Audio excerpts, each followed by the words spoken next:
하겠습니다. 구약성경 열왕기하 제7장 1절입니다.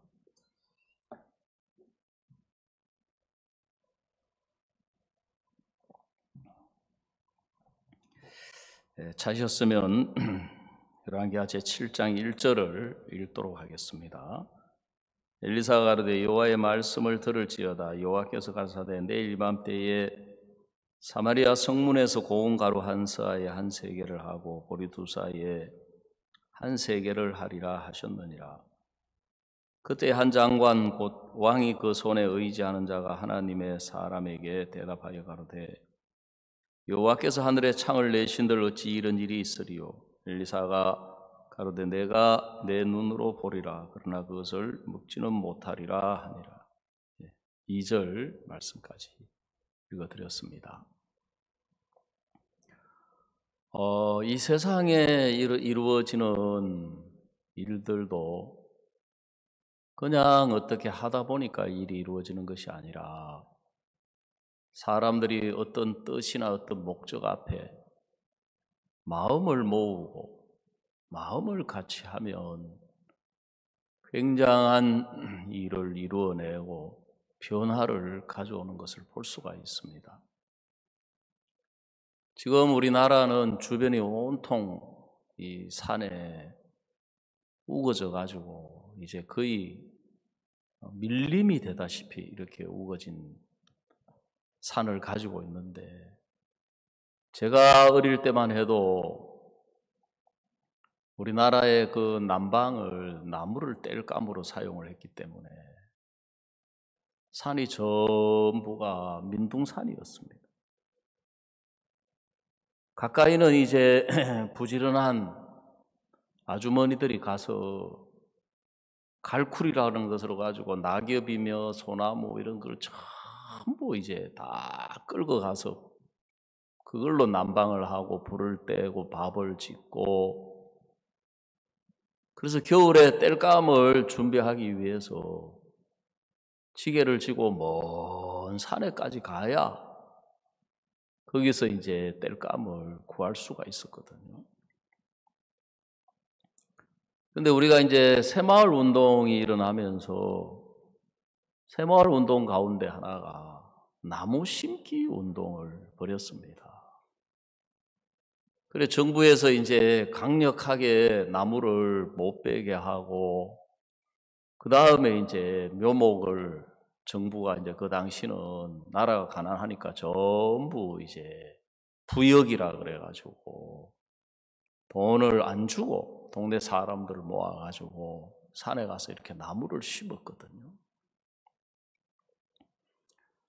제가 이제 인도에 마인드 강연을 새마을 운동을 좀 해달라 그래가지고 제가 새마을 운동에 대해서 뭐 정식으로 공부를 하거나 그런 적은 없지만 조사를 조금 해보니까 이 덴마크라고 하는 나라가 있었는데, 이 덴마크라고 하는 나라도 우리나라하고 형편이 너무너무 비슷했습니다. 우리나라도 6.25 전쟁으로 인해 가지고 정말 국토가 불타고 많은 사람이 죽고, 국민들은 실망 속에, 절망 속에, 가난 속에 이렇게 허덕였던 것처럼 덴마크라고 하는 나라도 원래는 지금보다 훨씬 큰 나라였는데 노르웨이하고 전쟁을 하면서 땅의 일부를 빼앗기고, 전쟁에서 패배를 하니까 땅을 빼앗기는 거예요. 그리고 또 이제 독일하고 전쟁을 해가지고 패배해가지고 그 땅을 빼앗기는데 전부 이제 남쪽에 기름진 땅, 좋은 땅을 다 빼앗기고 북쪽에 황무지만 남아 있었거든요. 그래서 덴마크 국민들은 전부 시리에 빠지고 실망에 빠지고 가난 속에서 절망 속에 있을 때, 그때 이제 그룬트비라고 하는 목사님이 이제 전국을 다니면서 강연을 했는데 그 주제가 일어나라 덴마크요, 깨어나라 덴마크요.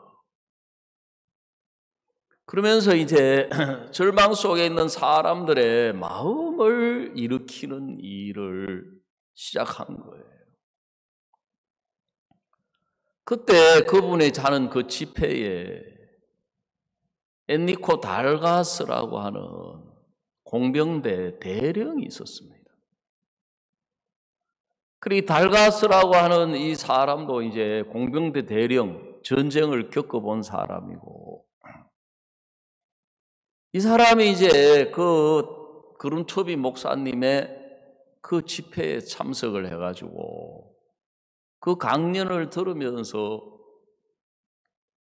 뭐가 들어왔느냐 하면은 젖과 꿀이 흐르는 가나안 땅, 성경에 있는 젖과 꿀이 흐르는 가나안 땅이 들어온 거예요, 마음에. 그러면서 이 달가스 마음에 이 황무지를 장미가 꽃 피우는 낙원으로 만들자.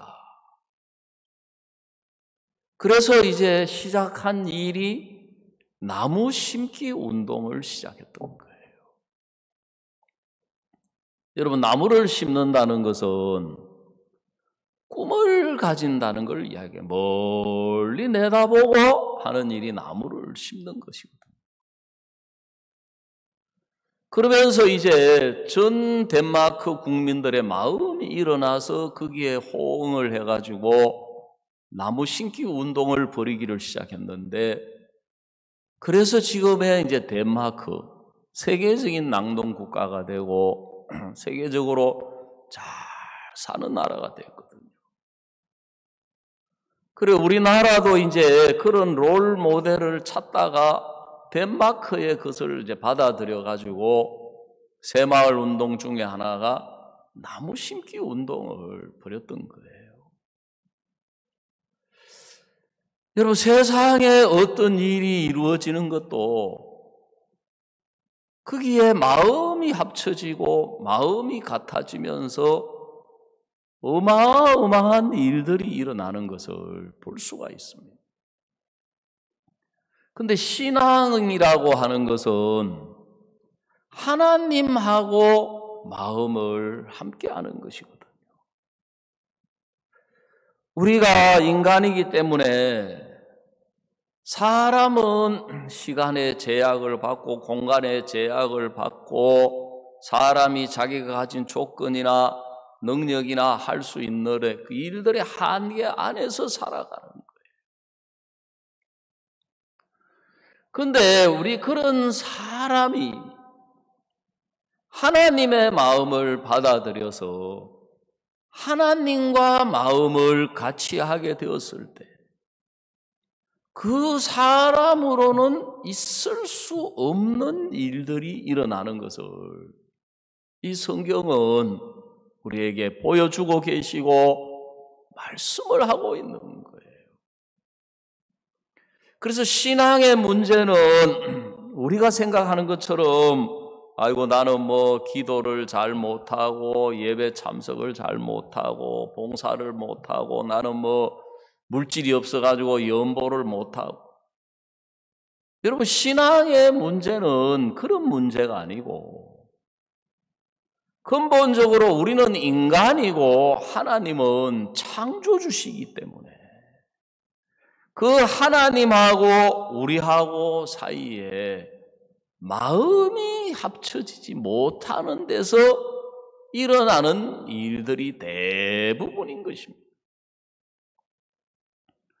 저는 오늘 아침에 우리가 하나님하고 우리하고 마음을 합치는 부분에 방해가 되는 그 문제점을 좀 찾아가지고 그런 부분들이 우리 마음에서 분명해져서 하나님하고 우리하고 마음이 같아지며,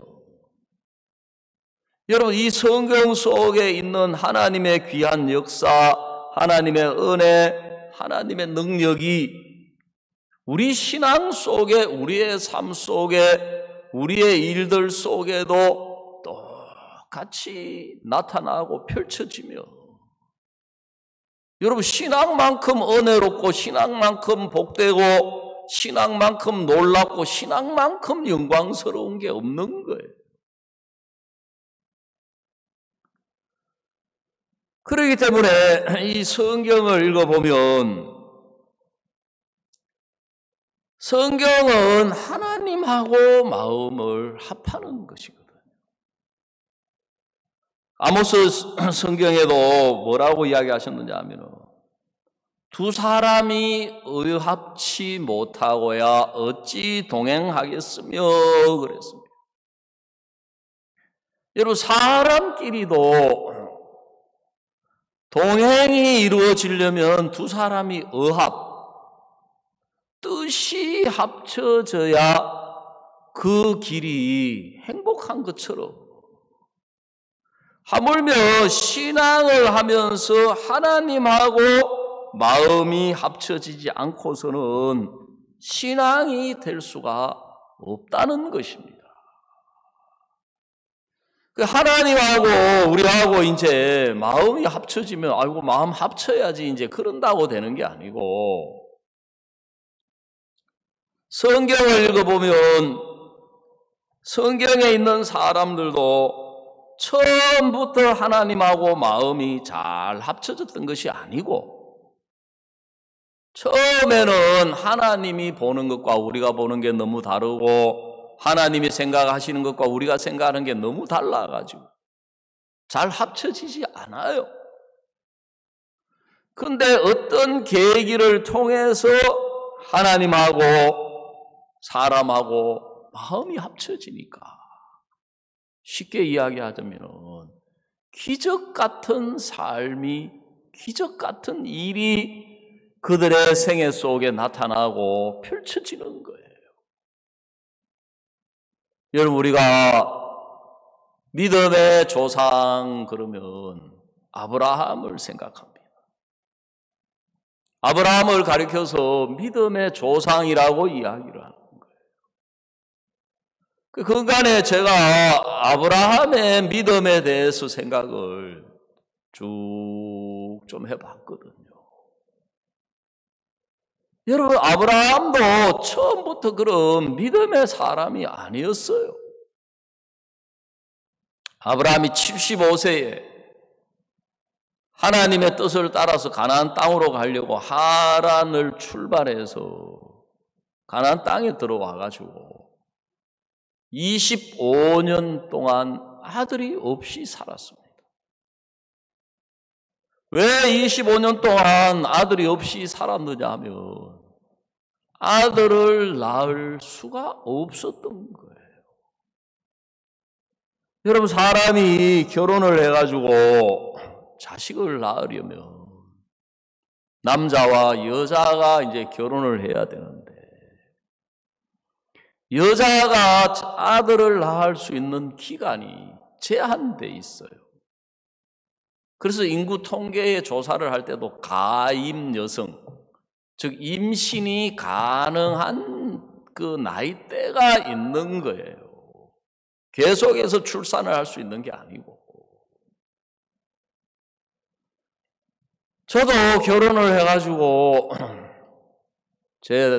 우리 집 사람이 보통 요즘은 막 결혼하면은 한 달 6개월 이내에 금방 아기를 가지는데, 빠른 사람은 허니문 베이비 해가지고 결혼한 그날 이제 바로 임신이 되는 경우도 있잖아요.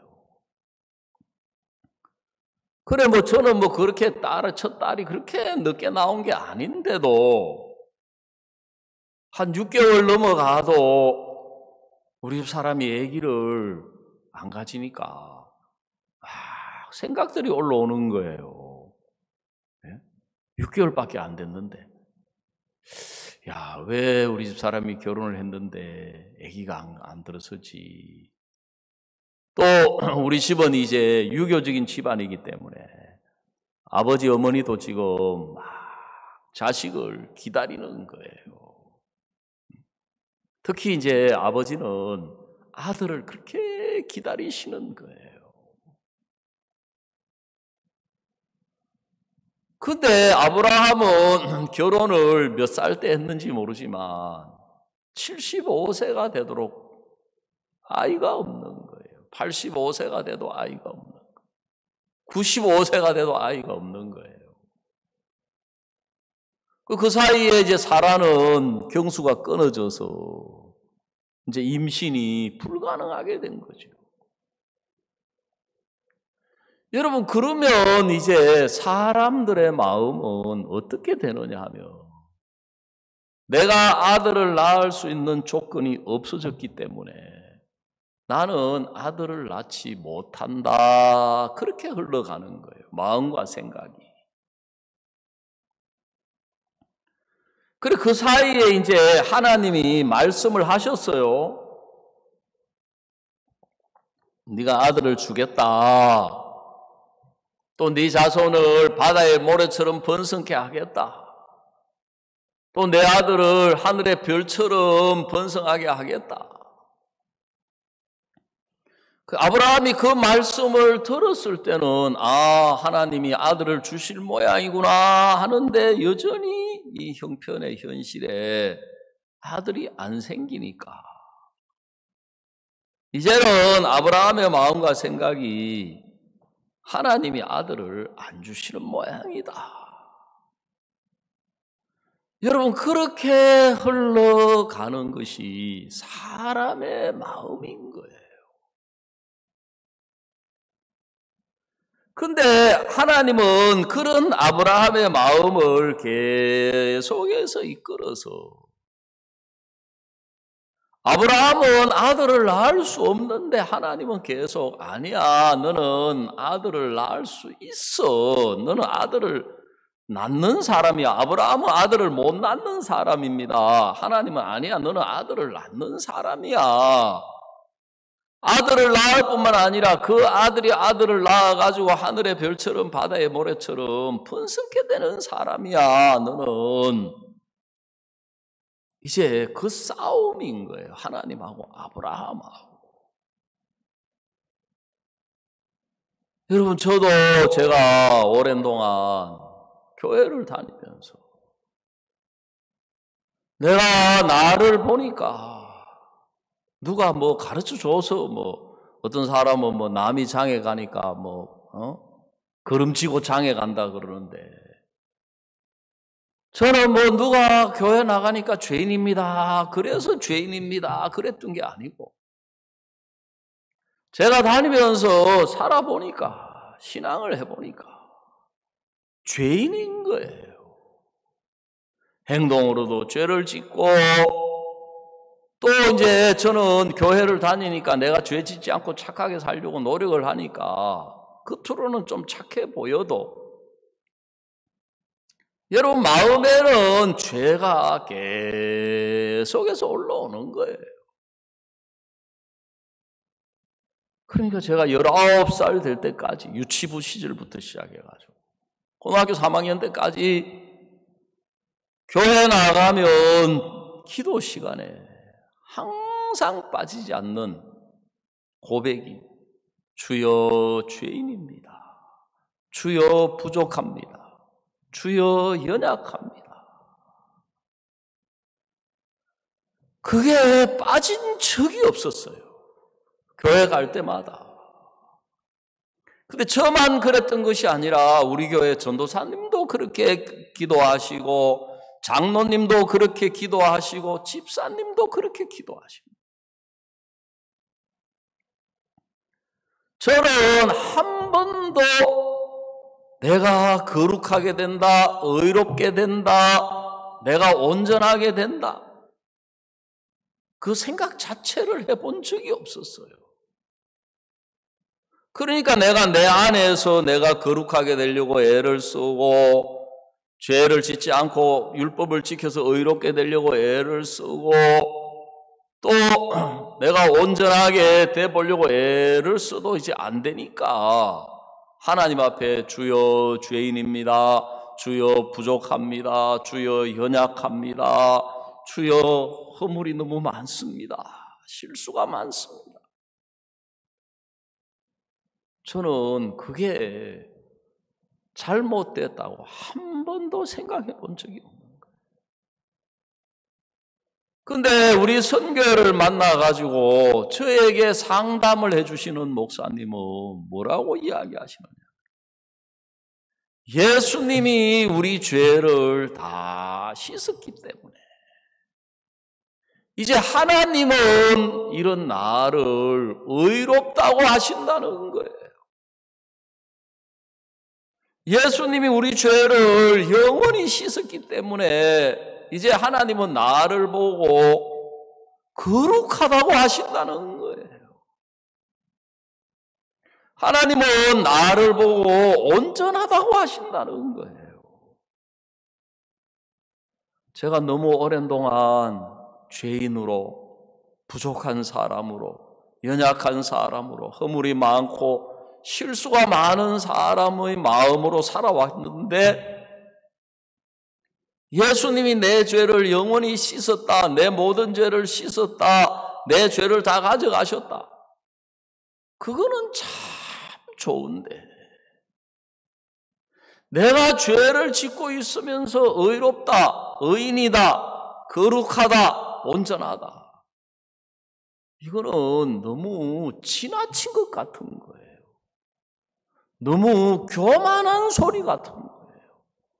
너무 사람이 도를 넘는 소리 같은 거예요. 그 마음이 있는데 교회 다니는 사람들하고 만나가지고 성경에 하나님이 우리를 의롭다고 하셨습니다. 거룩하다고 하셨습니다. 우리를 온전하다고 하셨습니다. 하고 이야기를 하니까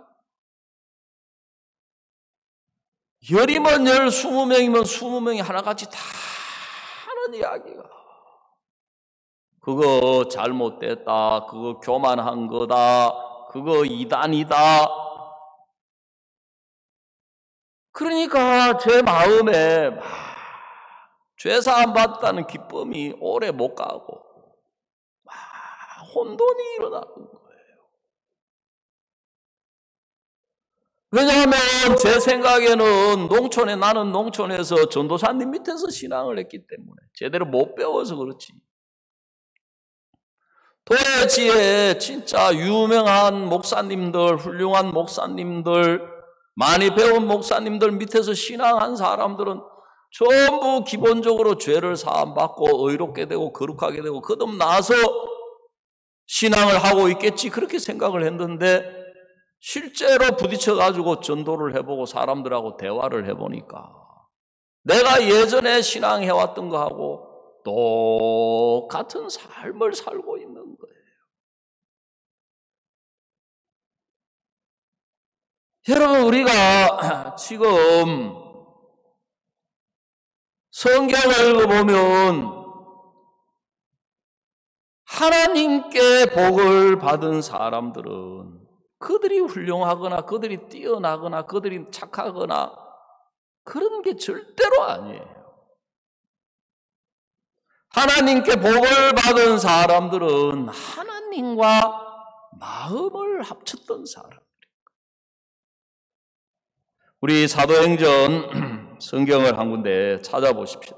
13장 22절 신약성경 사도행전 13장 22절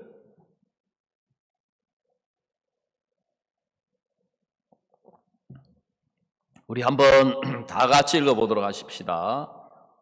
시작. 패하시고 다윗을 왕으로 세우시고 증거하여 가르사대 내가 이새의 아들 다윗을 만나니 내 마음에 합한 사람이라 내 뜻을 다 이루게 하리라 하시더니 그랬습니다. 하나님이 다윗을 향하여 뭐라고 증거하셨느냐 하면은 다윗은 누구보다도 용감하더라. 다윗은 누구보다도 죄 안 짓고 착하게 살았더라. 다윗은 누구보다도 내 말을 순종을 잘 하더라. 그렇게 말씀하지 않았다는 거예요. 다윗이 뭐 연보를 우리처럼 많이 하더라, 다윗이 봉사를 많이 하더라, 다윗이 기도를 열심히 하더라, 전도를 열심히 하더라. 그게 아니고 내가 이새의 아들 다윗을 만나니 내 마음에 합한 사람이라 그랬습니다. 다윗은 그 마음을 하나님과 합한 사람이었다는 거예요.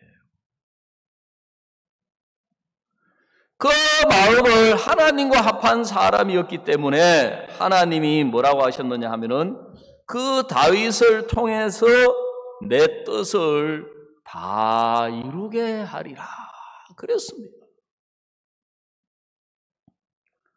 여러분, 다윗이 승리하는 삶을 살 수 있었고 다윗이 복된 삶을 살 수가 있었던 것은 여러분 하나님과 마음을 합했기 때문이라는 것입니다. 그럼 우리가 오늘 아침에 하나님과 마음을 합하는데 가장 방해가 되는 요소가 크게 두 가지예요.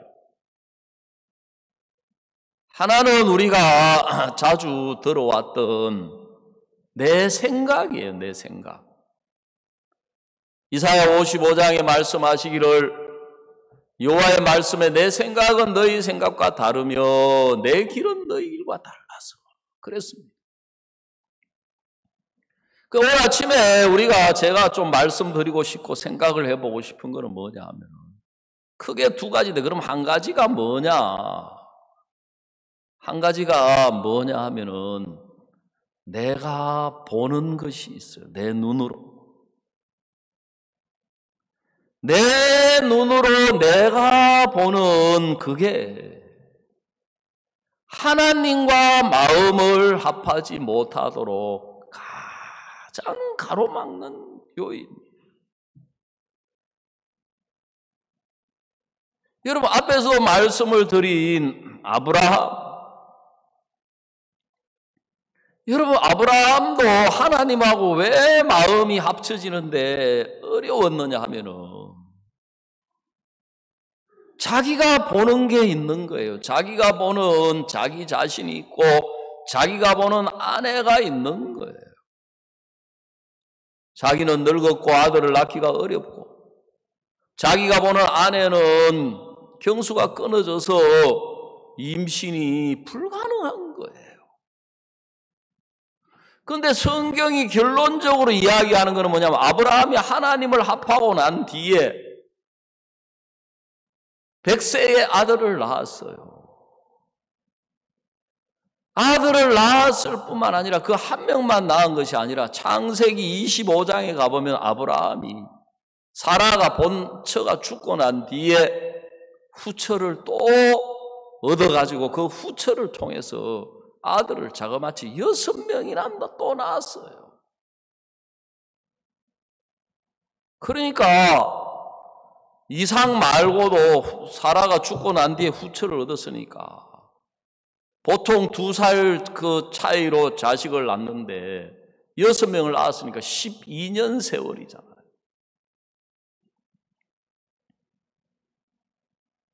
그 뒤에도 자식을 다 낳은 거예요. 어떻게 그런 일이 있을 수가 있느냐? 저도 제가 교회를 계속 다녔지만 내 눈으로 보는 내가 있는 거예요. 내 눈으로 저를 보니까 틀림없는 죄인이에요. 틀림없이 부족한 사람이고 틀림없이 연약한 사람이고 틀림없이 실수가 많고 허물이 많은 사람이에요. 근데 하나님은 성경에 뭐라고 말씀하시느냐 하면 그런 나를 향하여 의롭다고 하시는 거예요. 자, 로마서 우리 3장 잘 아시는 말씀 하나 더 읽어봅시다. 로마서 3장 23절. 모든 사람이 죄를 범하였으며 하나님의 영광이 이르지 못하더니. 자, 24절을 한번 같이 읽어보도록 합시다. 시작. 그리스도 예수 안에 있는 구속으로 말미암아 하나님의 은혜로 값없이 의롭다 하심을 얻은 자 되었느니라 그랬습니다. 여러분 23절을 우리가 놓고 이야기하는 데는 별로 문제가 없어요. 물론 간혹 어떤 분들 중에는 내가 무슨 죄가 있어, 난 착하게 살았어, 그 사람도 말은 그렇게 해도 막상 죄 없습니까? 하고 물어보면 죄 없는 사람이 어디 있습니까? 다 죄를 지었다고 생각을 해요.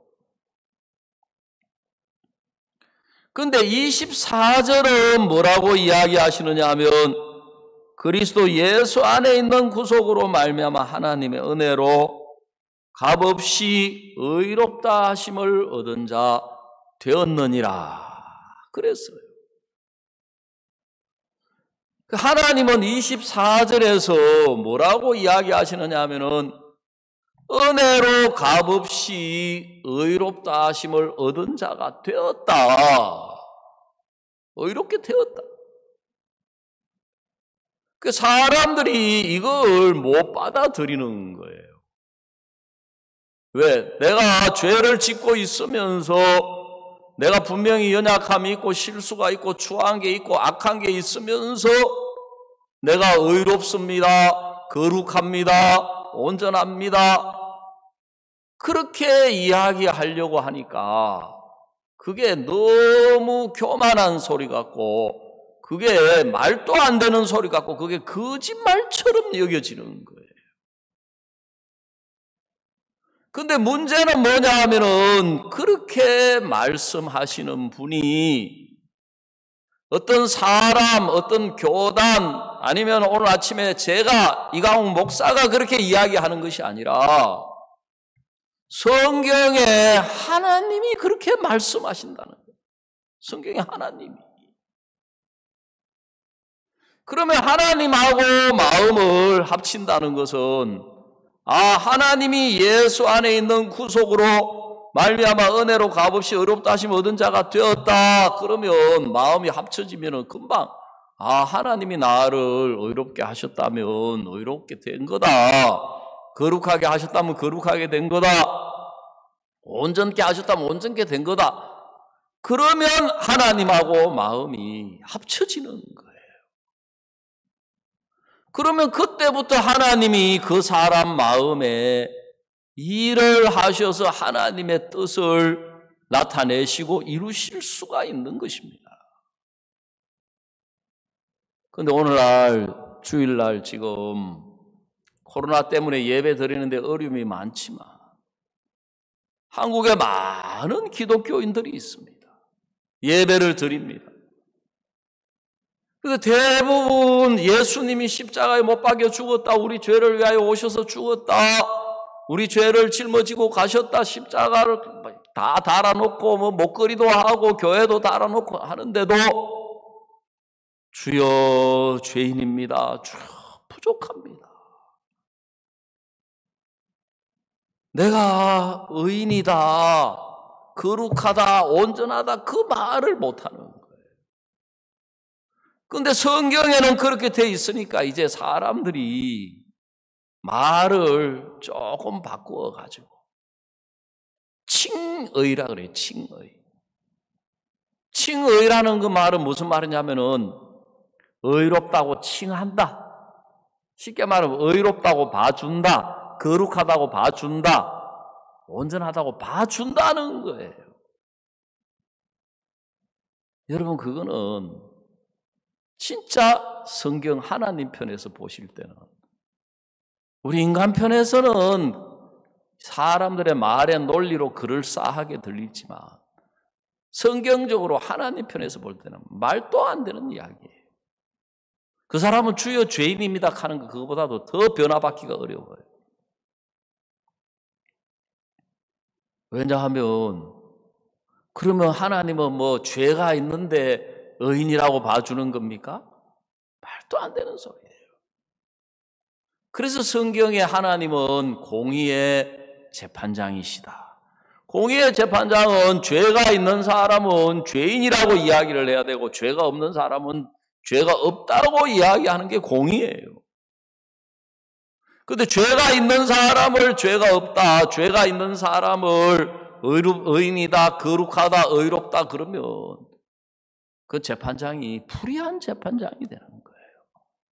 그런 재판장은 세상에 혹시 재판장들 중에서 사람이니까 뭐 뇌물을 주고 봐준다든지 아니면은 친척이니까 봐준다든지 아니면은 뭐 한국 사람 학연, 지연, 뭐 혈연 하지 않습니까? 같은 학교, 같은 나온 친구라서 봐준다든지 아니면은 뭐 지연, 같은 고향. 여러분, 그거는 하나님을 모독하는 것입니다. 여러분, 하나님이 우리를 의롭다고 하실 때는 하나님 편에서 우리를 의롭게 해놓고 의롭다고 하시는 거예요. 자, 아멘 한번 해보십시오. 아멘. 하나님이 우리를 거룩하다고 하실 때는 하나님 편에서 우리를 거룩하게 해놓고 거룩하다. 하나님이 우리를 온전하다고 하실 때는 우리를 온전하다고 해놓고 온전하다. 다시 이야기 드리자면 그거는 하나님의 마음이고 하나님의 눈에는 우리가 거룩한 거예요. 그래서 거룩하다고 하시는 거예요. 하나님의 눈에는 예수님이 우리 죄를 영원히 씻으셨기 때문에 하나님의 눈에는 우리가 의롭기 때문에 의롭다고 하시는 거예요. 목사님이 심홍섭 전도사님 이야기를 자주 하시는 이유가 뭐냐? 심홍섭 전도사님 분명히 죄사함을 받은 사람인데 20년 동안 알코올 중독자로 살아오신 거예요. 살아온 거예요. 근데 어느 날 목사님을 만나가지고 히브리서 10장 14절을 펴놓고 목사님이 읽어보라고 이야기합니다. 히브리 10장 14절은 저가 한 제물로 거룩하게 된 자들을 영원히 온전케 하셨느니라. 그렇게 돼 있어요. 저가 예수님이 한 제물로 자신을 제물로 바쳐서 그 죄를 영원히 씻어서 거룩하게 된 자들을 영원히 온전케 하셨느니라. 그래서 목사님이 물었습니다. 형제는 온전한가요? 여러분, 자기가 20년 동안 술을 끊으려고 아무리 애를 써도 안 되고 알코올 중독자를 치료하는 병원이 있어요.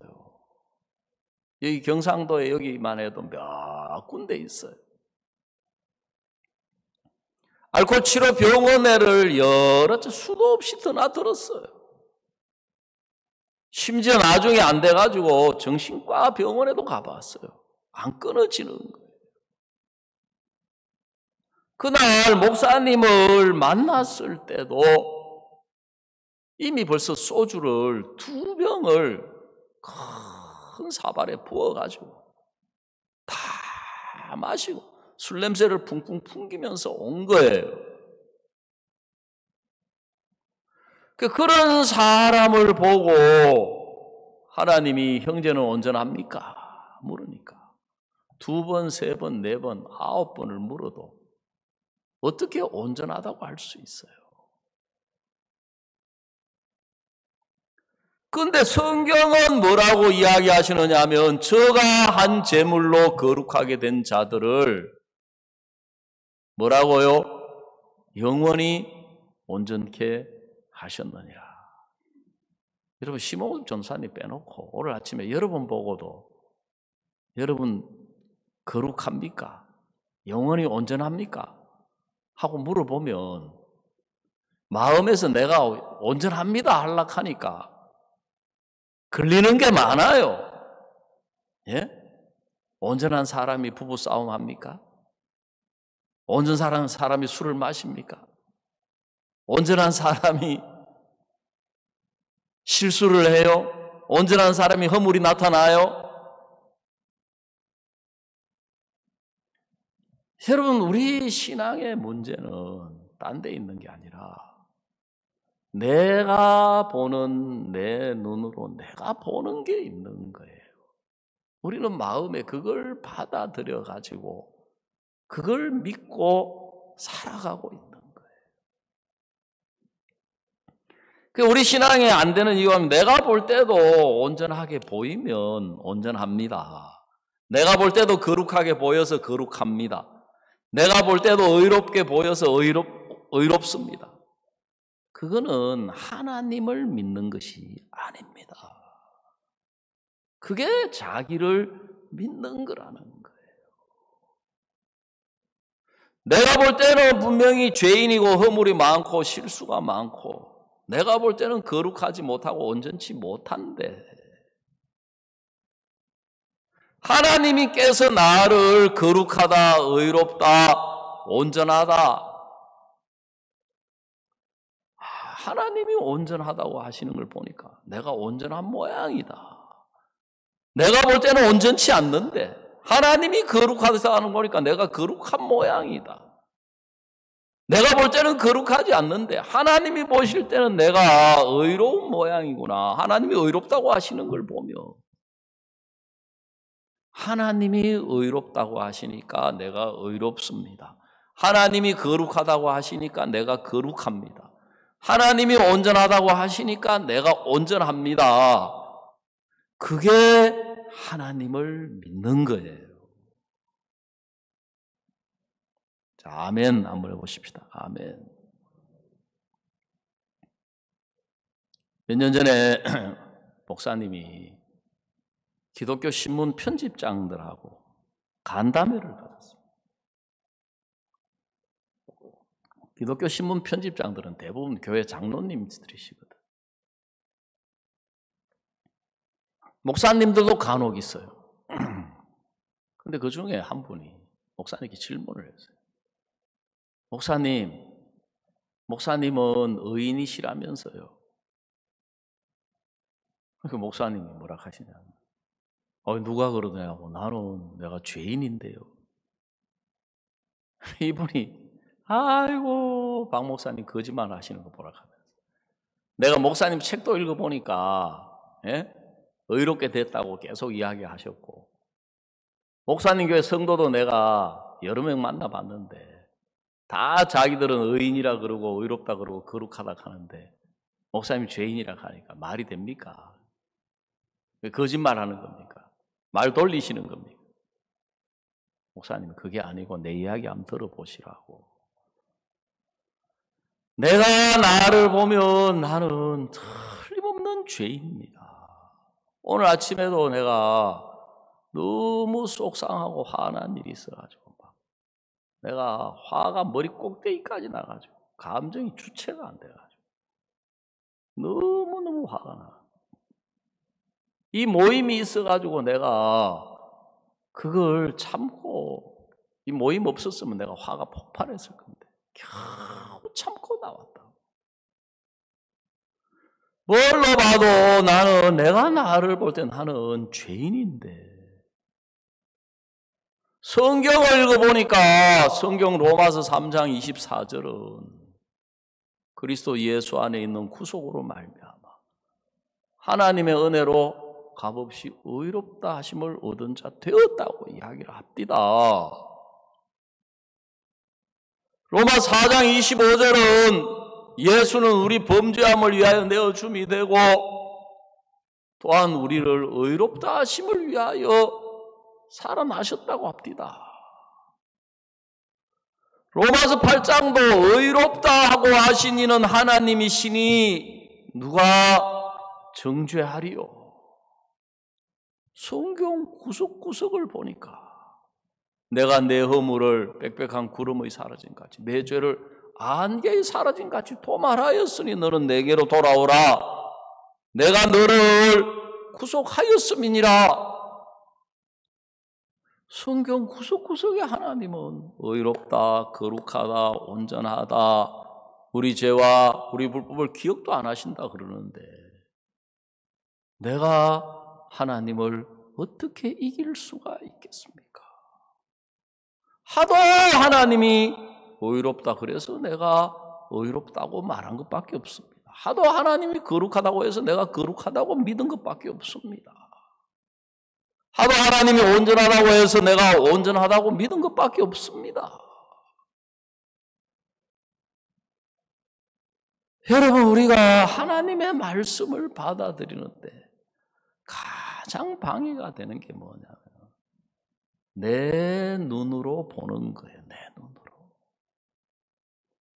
내 눈으로 보는 거예요.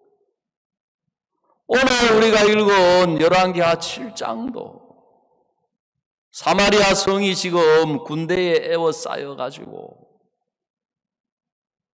점점 성이 줄이는 거예요. 옛날에 중국 사극 이런 사극들도 보면 성을 하나를 포위를 해요. 크게 포위를 해요. 보금도를 다 차단. 한 달이고 두 달이고 6개월이고 그렇게 하고 있는 거예요. 왜? 그런 동안에 성 안에 양식이 점점 떨어져. 다 굶어 죽을 지경이 되면은 섭지발로 이제 항복하고 나오든지 힘이 없으니까 그때 가서 공격하는 거예요. 사마리아 성이 에워싸여가지고 비둘기 똥도 돈 주고 사 먹는 지경이 되고 아이까지 삶아 먹는 지경이 된 거예요. 그런데 하나님이 뭐라고 말씀하시느냐 하면 내일 이맘때에 사마리아 성에 고운 가루 한 사에 한 세겔이 되고 보리 두 사에 한 세겔이 되리라 하셨느니 엘리사가 가라되 여호와의 말씀을 들을지어다. 여호와께서 가라하되 내일 이맘때에 사마리아 성에 고운 가루 한 세 한 세겔 보리도 한 세겔.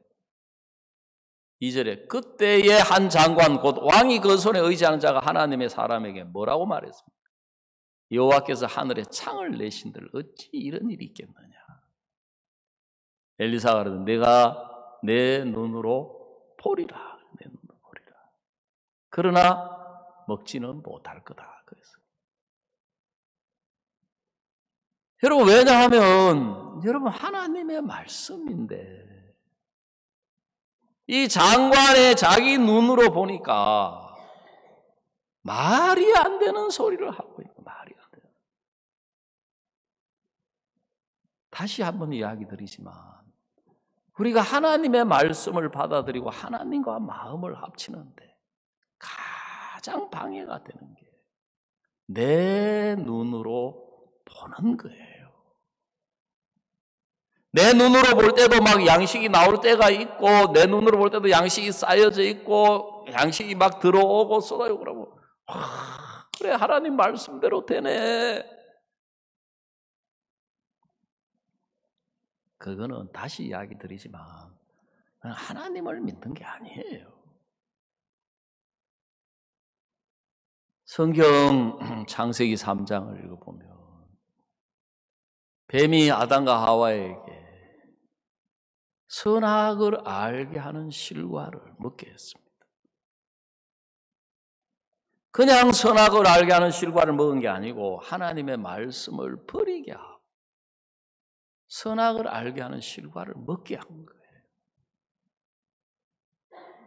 이 아담과 하와가 선악을 알게 하는 실과를 먹고 나니까 어떤 일이 일어났냐? 이에 그들의 눈이 밝아 그랬어요. 그걸 보고 육신의 눈이라는 거예요. 이에 그들의 눈이 밝아. 자, 한번 따라해 봅시다. 자, 영상으로 들어오고 있는 분들도 같이 따라해야 됩니다. 이에 그들의 눈이 밝아. 예, 이에 그들의 눈이 밝아. 그랬어요. 여러분, 눈이 밝은 거는 좋은 거 아니에요? 문제는 뭐냐면 이 눈이 하나님이 보시는 눈하고 다른 눈이 열린 거예요. 이 눈은 믿음의 눈이 아니고 불신의 눈이에요. 불신의 눈. 여러분, 우리가 어떤 일을 보는데 뭘로 보느냐면 내 마음으로, 내 눈으로, 내 생각으로 보는 거예요. 제가 가끔 이야기 드리는데 저는 내 아들하고 딸의 그 진실된 모습을 본 적이 딱 한 번 있다. 저는 그렇게 이야기를 해요. 제가 성북에 우리 교회가 수유리에 있을 때 2층의 세를 얻어가지고 살고 있었어요. 그때 이제 제가 자동차가 고장이 나가지고 수리를 맡겨놓고 버스를 타고 신방을 갔다 왔죠. 한여름이었어요. 우리 교회하고 버스 정류장하고 한 300m쯤 떨어져 있는데 제가 버스 정류장에 내려가지고 가방을 들고 생각에 좀 잠겨 있었어요. 그 집이 가까이 온 걸 잊어버리고 고개를 들어가서 멀리 보니까 2층에 창이 다 열려있는데 그 창에 아이가 둘이 있는데 너무너무 못생긴 거예요. 제가 속으로 뭐라 했냐면 아이고 참 우리 애들도 못냄이라 소리 듣는데 누구 애인지 몰라도 참 지질이 못생겼네. 그때 갑자기 아빠 아빠? 누구야? 누구 보고 아빠야? 보니까 아무도 없어요. 저밖에 없어요. 제정신이 돌아와가지고 보니까 내가 우리 집 가까이 와 있는 거예요. 아, 내 아들이구나. 내 딸이구나. 내 아들이구나, 내 딸이구나 하는 순간 조금 전에 그렇게 못생겼던, 못생긴 걸 왜 호박이라고 하는지 모르겠지만, 그렇게 호박 두 덩어리가 있었는데 분명히 없어졌어요. 다시 수박이 있는 거예요. 아, 너무너무 예쁜 내 딸, 사랑스러운 내 아들, 내 딸. 그 형제 자매님들은 어릴 때 내 아이 보고, 아이고, 못내미라 하는 거네. 참, 못내미기는 내 눈에 예쁘기만 하구만은. 어? 내가 보니까 자기 아이들이 못생겼구만. 메주 덩어리 같구만은. 그 왜 그러느냐 하면은 부모라는 이 사랑이라고 하는 마음을 가지고 보는 것과 그냥 보는 거예요. 사람이 달라요. 근데 하물며 하나님이 보시는 것과 우리가 보는 게 좀 다른 게 아니라 완전히 달라요. 완전히.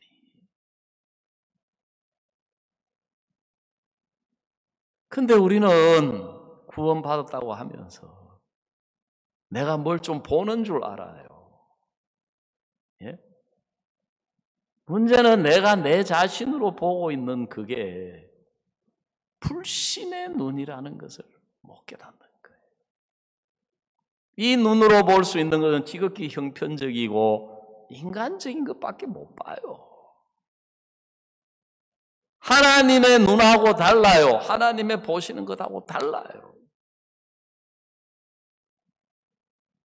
그래서 지난 새벽 시간에 좀 나이 많은 우리 부인 자매님이 할머니라 하기에는 좀 그렇고 간증을 이렇게 쭉 하시길래 제가 물었어요. 자매님은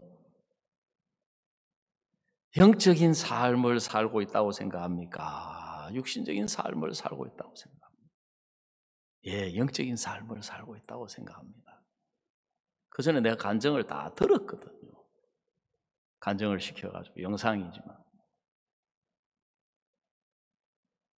내가 이야기했어요. 자매님은 내가 볼 때 영적인 삶을 살고 있는 게 아니라 육신적인 삶을 살고 있는 것 같습니다. 자매님이 충격을 받으셨대요.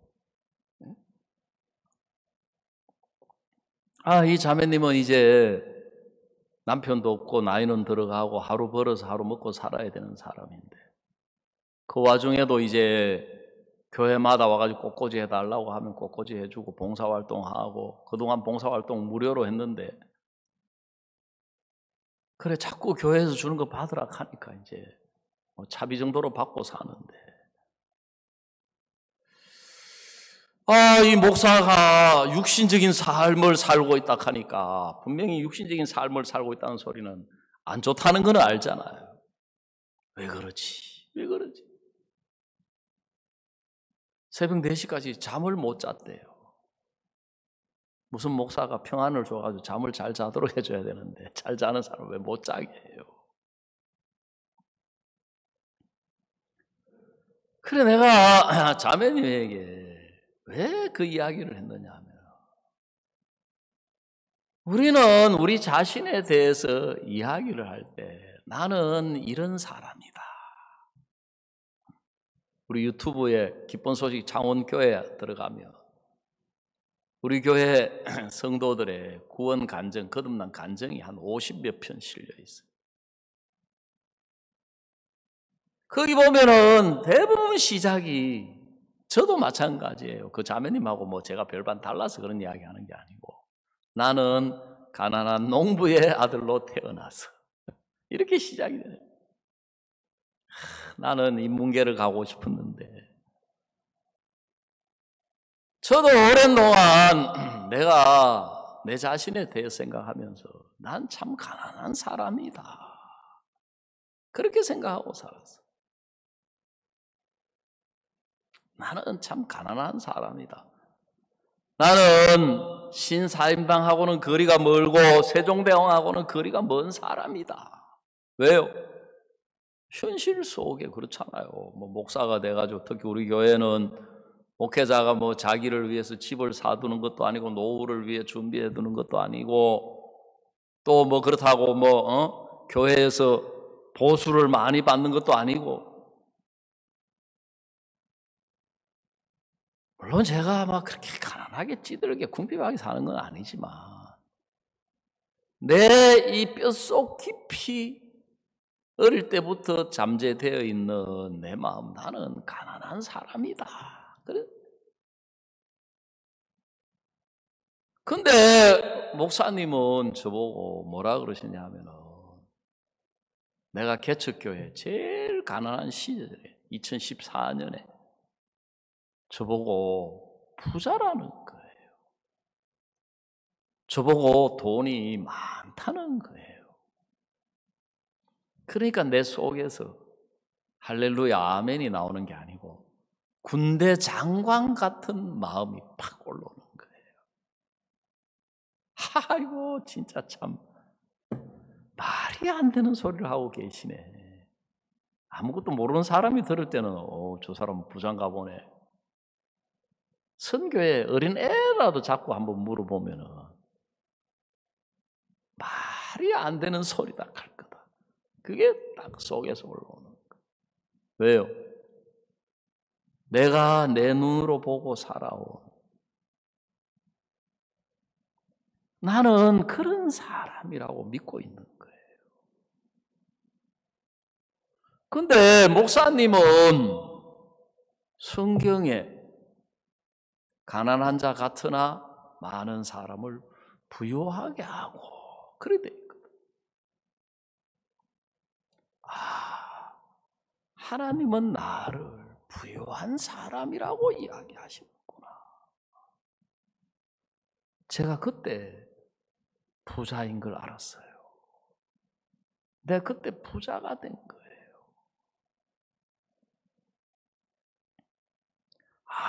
예수님 안에서는 내가 부유한 사람이고 많은 사람을 부유하게 하고 모든 것을 가진 사람이구나.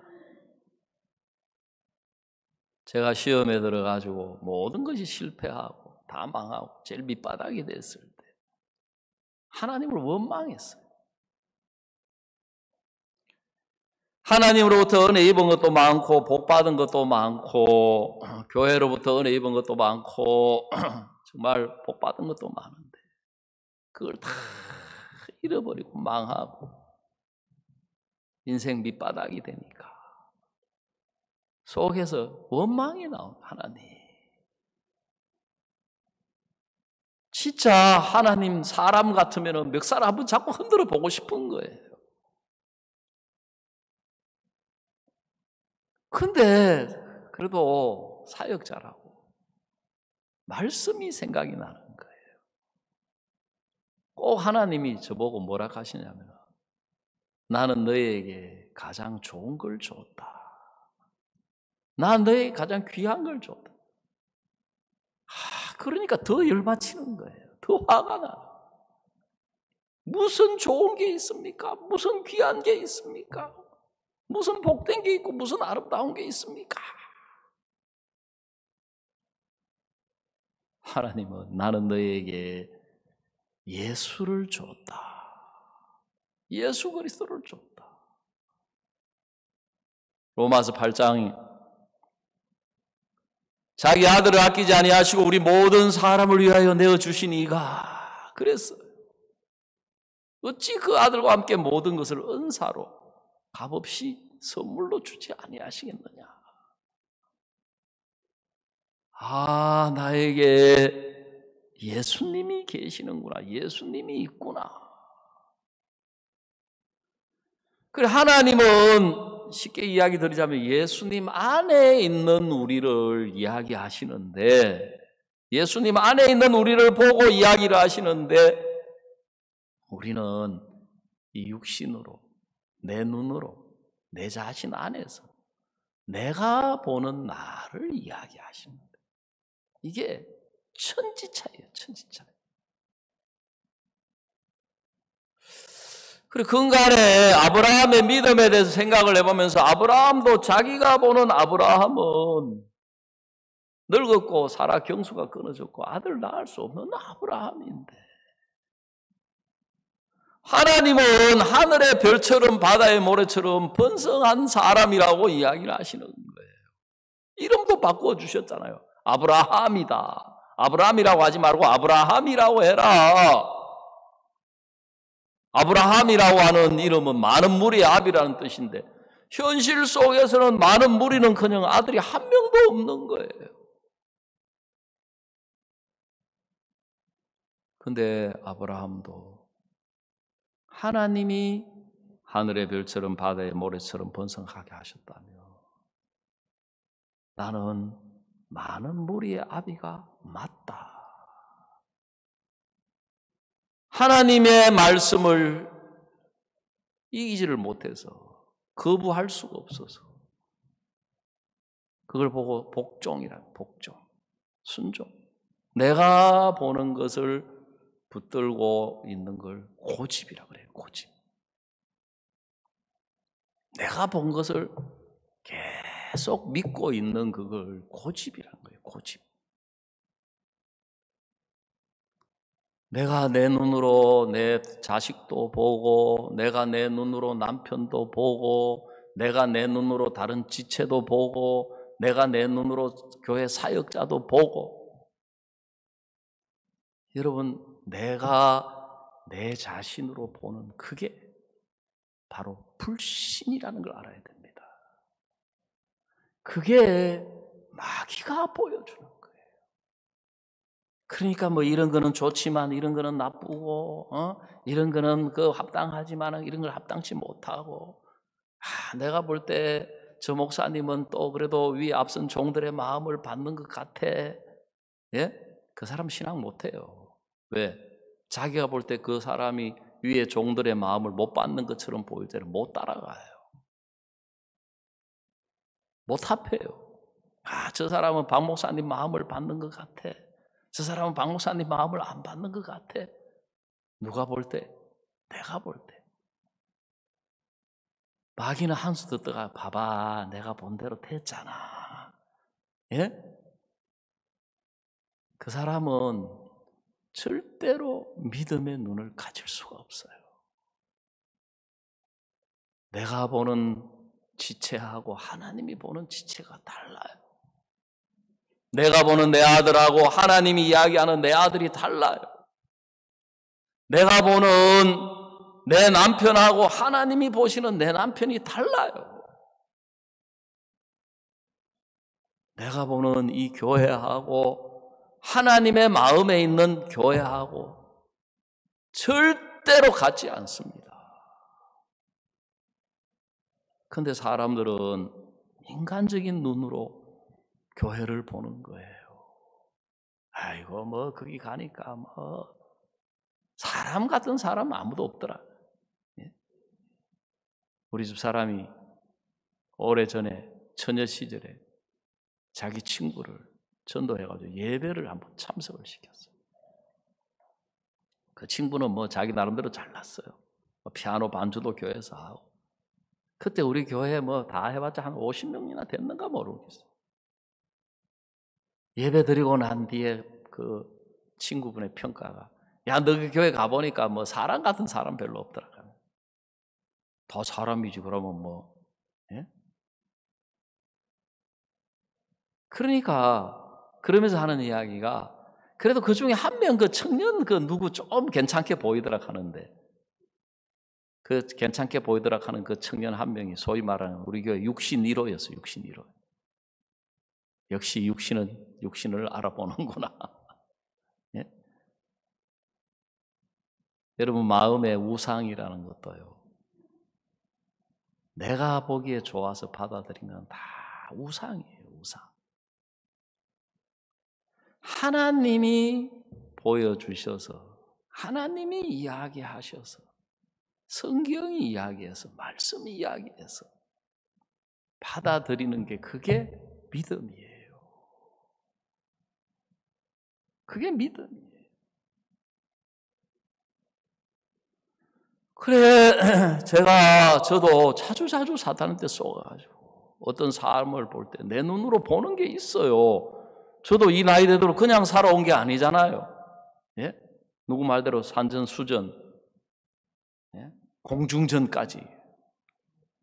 제가 대구 수성에 가니까 제가 잘 아는 부인 자매님이, 목사님, 우리는 산전수전, 공중전까지 다 겪었어요. 제가, 나는 하나 더 겪은 게 있는데요. 뭔데요? 나는 수중전까지 겪었습니다. 그냥 막 웃는 거예요. 예? 여러분, 우리가 제일 믿음에 들어가는데 방해가 되는 게 내 인간의 이 눈, 육신의 눈, 내가 본 것, 내가 본 것. 성경이 이야기하고 말씀이 이야기하시고, 성경을 통해서, 말씀을 통해서 하나님이 보여주는 세계가 있어요.